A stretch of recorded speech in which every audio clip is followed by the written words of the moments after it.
bedecked in gold.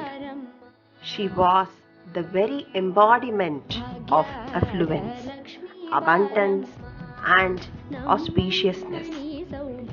As she rose, the sweet nectar began flowing in every direction. The earth pulsated with life, and joy filled the air. The gods saluted her. Even the demons sang songs to her glory.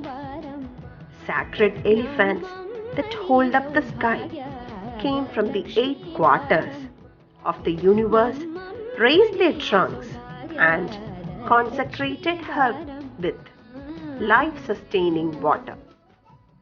We are not able to visualize her brightness.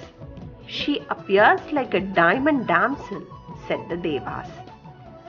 I am Lakshmi, the goddess of wealth, happiness, prosperity, replied the goddess. Lakshmi saw Mahavishnu and was immediately swept away by his charm. Greetings to you, my lord.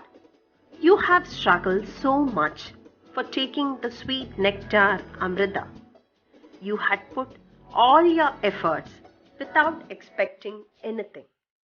Lakshmi sought someone who would not succumb to the allure of power, pleasure, and prosperity.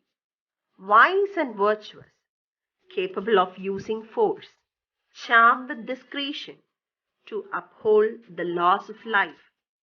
So she chose Vishnu and made him her consort. Vishnu placed the symbol of Lakshmi on his chest, and their abode, Vaikunta, became the pivot of the universe.